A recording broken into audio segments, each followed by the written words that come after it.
¿Por qué alguien llevaría su cuerpo al límite bajo el agua? ¿A qué demente se le ocurrió? El buceo libre o apnea es un deporte de récords y competencias, pero no siempre fue así. Estamos hablando de una actividad antiguísima que se practicaba desde el Neolítico, es decir, cuando la humanidad apenas inventaba la rueda y descubría las bondades de la agricultura. En este video podrás darte un chapuzón en la historia del buceo libre, incluyendo sus antecedentes pioneros. Que comience el viaje. Orígenes del buceo libre, la prehistoria. El hambre y la necesidad pueden derivar en las más grandes hazañas. Así fue el caso de los primeros humanos que practicaron el buceo libre, entre el 8000 y el 5000 a.C., donde el objetivo principal era llegar a llenar sus barrigas. Existen fósiles de almejas en las costas del mar Báltico, en terrenos donde ya no llegaba el agua. Lo anterior indica que estos humanos se sumergían en el mar a buscarlas y darse un buen festín. Otras evidencias son las de la cultura chinchorro que habitó en el actual Chile y Perú, aproximadamente por el 6000 a.C. Gracias a los estudios de sus momias sabemos que la dieta estaba basada en 90% en mariscos. También se descubrió que desarrollaron exóstosis en las orejas, que es una condición donde crecen tumores benignos hechos de hueso y cartílago. ¿Por qué pasó esto? Se presume que fue por una respuesta evolutiva para proteger sus tímpanos, pues se sumergían seguido en agua fría. Hoy en día esta condición es común entre personas que practican surf, kayak y buceo. La Edad Antigua. En la antigüedad el buceo libre no se quedó atrás. Mesopotámicos, griegos, egipcios, minoicos y culturas asiáticas lo practicaron. Llegaron las poderosas civilizaciones de la Edad Antigua y el trueque comercial creció de forma exponencial. Los productos exóticos se hicieron especialmente codiciados, como las perlas y las esponjas. Los pescadores se sumergían en profundidades, muchas veces en condiciones de agua muy fría, para sacar mercancías y subsistir.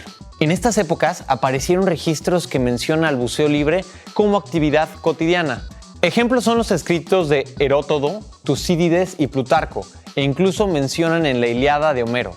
Los buscadores de perlas del Golfo de Mannar, entre India y Sri Lanka. El buceo libre también fue una práctica muy popular. La extracción de perlas era todo un ritual donde se aventuraban unos 20 buceadores en una embarcación. Estos hombres se sumergían amarrados a cuerdas con pesas que descendían, buscando las preciadas joyas naturales. Cuando terminaba su recolecta, hacían una señal con la cuerda y la gente sobre la embarcación tiraba para subirlos. Las codiciadas esponjas. Los griegos usaban las esponjas de manera extendida e incluso Platón y Homero las mencionaron en sus escritos como artefactos para bañarse. La cultura tenía su propia técnica para conseguirlas, usando la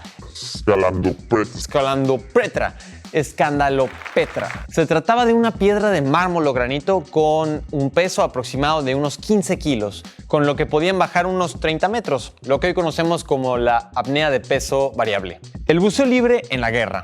El buceo libre no solo floreció en favor del comercio, sino también de la guerra.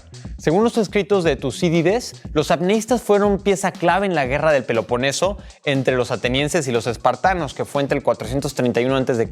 y el 404. Estos hombres se sumergían con un objetivo principal: desmantelar las barreras submarinas que no permitían el paso de los barcos de guerra. Estos buceadores también llevaban mensajes entre barcos aliados, que no podían pasar. Al parecer, esta práctica era el último grito de la moda, pues en esas épocas igualmente fue usada por Alejandro Magno y sus rivales persas en el famoso sitio de Tiro en el 332 a.C. De la antigüedad hasta nuestros días. Buceadoras de Ama y Jaengyo en Asia. Otro antecedente particular es el de las legendarias buceadoras de Ama en Japón y Jaengyo en Corea. En la antigüedad, el buceo era practicado exclusivamente por hombres. Las únicas excepciones eran cuando la esposa asistía a su marido en la pesca submarina. Sin embargo, a partir del siglo XVII, se tienen registros de que el buceo libre era una actividad principalmente practicada por mujeres, convirtiéndose en las principales soportes de la economía familiar. Estas sirenas asiáticas bajaban varios metros en el agua en busca de moluscos y algas, pero mayormente perlas, a pulmón e igualmente amarradas a cuerdas. Bajau, gitanos del mar. Los Bajau son un grupo étnico nómada del sureste de Asia. Se le conocía popularmente como los gitanos del mar y tienen una capacidad sobrehumana para aguantar la respiración bajo el agua. Un estudio por Melissa Hilardo, publicado en la revista científica Cell, reveló el secreto de esta comunidad: el tamaño de sus vasos. El vaso es un órgano que recicla las células rojas de la sangre y brinda un apoyo al sistema inmunológico. Este órgano es particularmente grande en mamíferos acuáticos como las ballenas, nutrias y los elefantes marinos. Una persona bajao tiene un vaso 50% mayor a los de los grupos del sureste asiático. Pueden llegar hasta 60 metros en búsqueda de mariscos, aguantando el sorprendente tiempo de 13 minutos, más que el actual récord mundial. Hay que decirlo, esto es una leyenda. La leyenda del pescador de esponjas griego. El barco italiano de guerra Regina Margherita perdió su ancla en el fondo del mar. Se le pidió el megafavor de recuperarla a un pescador de esponjas griego. Su nombre permanece en la duda, pues dependiendo de la versión se han usado estos nombres. Stoti Georgios, Statis Hatkis, Hagistatis, Statis Chatsi, o como diría mi abuelita, tú niño, como te llames. Sea cual haya sido su nombre, la información de la que no hay duda es que este pescador padecía de un efisema pulmonar, tenía un tímpano reventado, por lo que era medio sordo, y era chaparrito, pues medía aproximadamente 1,70, que bueno, para el criterio europeo por lo menos. Así, este valiente griego se sumergió hasta alcanzar los 70 y 88 metros de profundidad en un tiempo de 3 minutos o 4 minutos, dependiendo de la versión, y se dice que bajó usando el arcaico método griego de la scandalopetra. Eso, como los antiguos griegos. De esta manera se cuenta que el pescador logró sacar el ancla y le pagaron con 5 libras esterlinas y se le concedió el permiso de pescar utilizando dinamita de por vida. Después de tremenda hazaña para la época, ojalá le haya sido feliz este intercambio.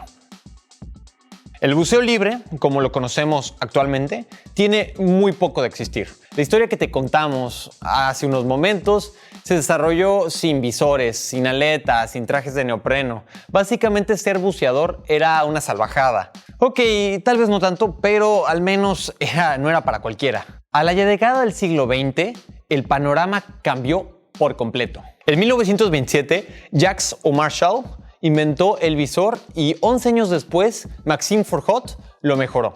Las aletas no se quedaron atrás. Louis de Curlieu las patentó como propulsores para nadar en el 33. Años después, en el 51, Hugh Bradner, quien era estudiante de física y aficionado al buceo, inventó los trajes de neopreno. Los pioneros. El parteaguas en el mundo del buceo libre fue el descenso del italiano Raimundo Bucher en el 1949.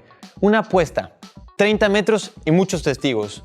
Muchos creyeron que este capitán de la Fuerza Aérea moriría gracias a su necedad, aplastado por la presión del agua. No fue así. Raimundo logró descender los 30 metros sin un rasguño. Y de hecho, salió muy contentito.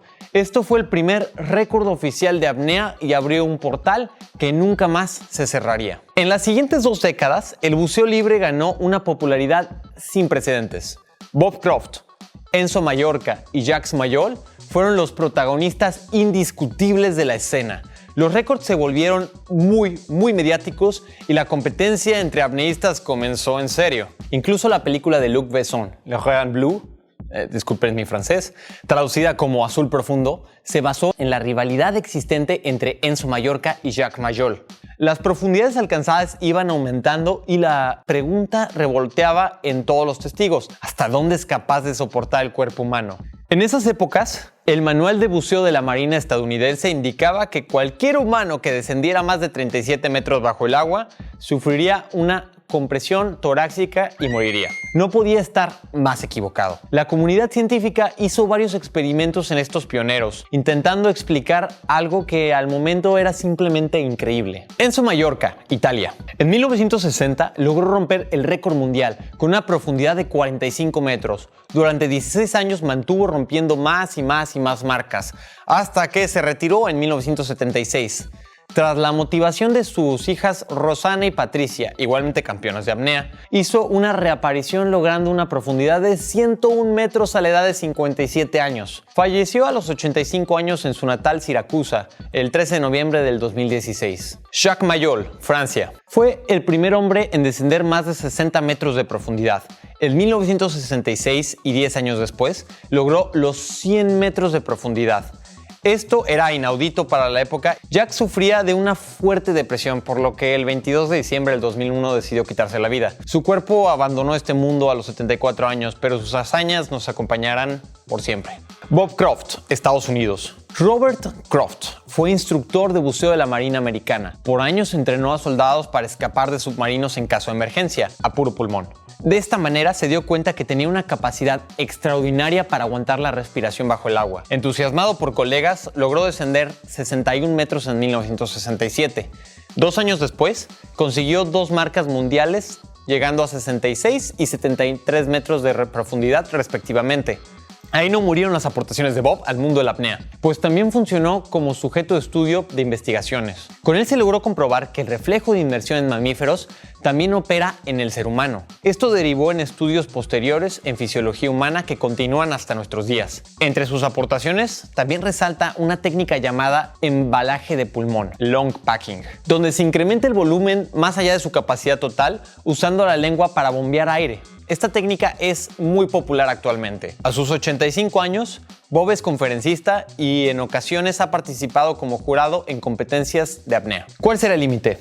Como puedes notar, el buceo libre tuvo una evolución muy veloz en las últimas décadas. El desarrollo del equipo especializado, la tecnología y las técnicas se van afinando, dando pie a profundidades y distancias cada vez mayores. ¿Hasta dónde podrá llegar el ser humano? ¿Cuál será el límite? En la descripción de este video podrás encontrar un link con los impresionantes récords mundiales de la apnea en las distintas modalidades. Si quieres empezar a practicar apnea, lo que te recomendamos es que te certifiques. Podrás encontrar todas las certificaciones a nivel nacional en la descripción de este video en Journey. Es una cuestión de vivir y disfrutar esta aventura. Relájate, tendrás también cursos de especialización en primeros auxilios para saber qué hacer y tendrás formas de rescate para poder manejar cualquier situación. Ahora es tu turno. Déjanos en los comentarios en este video cualquier idea que tengas o pregunta que tengas respecto de la apnea. Es un deporte maravilloso. Si crees que nos faltó algo o alguien de la historia de la apnea, por favor, coméntalo en este video y mantente pendiente para los siguientes videos que vamos a ir sacando de este tema. Suscríbanse al canal y denle like al video. Muchas gracias.